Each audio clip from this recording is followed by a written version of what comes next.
Hello दोस्तों, कैसे आप सब। दोस्तों, दुनिया के हर देश में करेंसी तो होती ही है जिसका इस्तेमाल सामान खरीदने के लिए किया जाता है।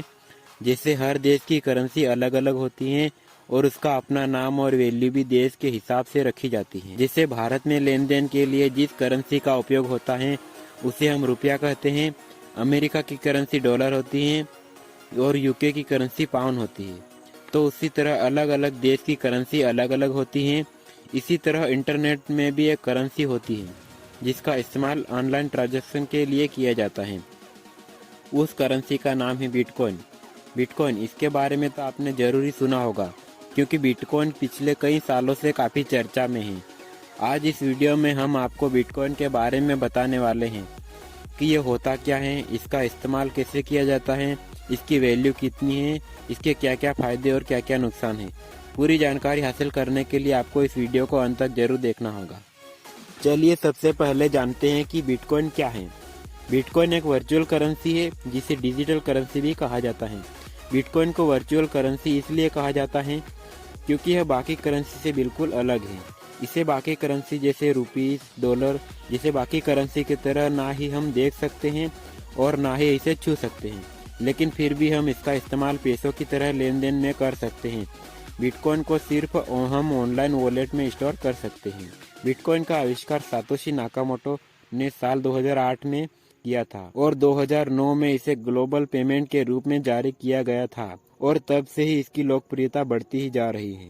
होगा कि इसमें दो टर्म्स जो बहुत ही खास हैं, पहला ब्लॉकचेन और दूसरा माइनिंग। सबसे पहले ब्लॉकचेन को समझिए कि ब्लॉकचेन होता क्या है। ब्लॉकचेन एक ऐसा ब्लॉक होता है जिसमें आप जो भी ट्रांजैक्शन कर रहे हैं उसमें पूरी की पूरी इंफॉर्मेशन सेफ रखी होती है। जैसे ही पहला ब्लॉक भर जाता है उसमें पूरी जानकारी चली जाती है और वहीं से एक चेन बन जाती है जिसमें आपकी पूरी प्रोसेस की जानकारी सिक्योर है। अब यहीं पर एक फेमस टर्म्स आता है माइनिंग, जिसे हम माइनिंग कहते हैं। एक व्यक्ति दूसरे व्यक्ति को जब पैसा भेज रहा होता है तो वह फिजिकल फॉर्म में नहीं होता है।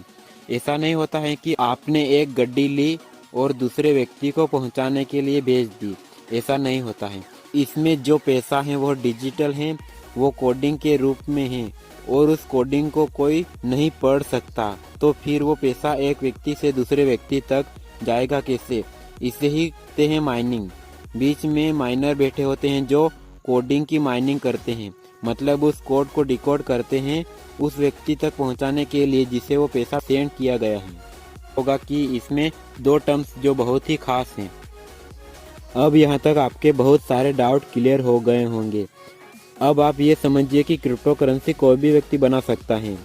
अभी इस मार्केट में 6000 से भी ज़्यादा क्रिप्टो करेंसी अवेलेबल है, लेकिन 2000 से ज़्यादा डेड हुई, मतलब कोई उन्हें खरीद ही नहीं रहा है। इसमें से जो फेमस क्रिप्टो करेंसी हैं वो 5 या 6 हैं जिन्होंने पूरी 80% क्रिप्टो करेंसी का हिस्सा घेर रखा है। क्रिप्टो करेंसी यह शेयर मार्केट की तरह बिल्कुल भी नहीं है। यह पूरी तरह लीगली जुआ है। आप इसमें सट्टा लगाते हैं, उम्मीद लगाते हैं कि इसका प्राइस बढ़ेगा या गिरेगा और सिर्फ उम्मीद के सहारे आप पैसा लगाते हैं और इसमें आपका फायदा होगा या नुकसान ये तो सिर्फ आपका समय ही आपको बताएगा। इसमें आपका पैसा डूब भी सकता है और दुगना भी हो सकता है।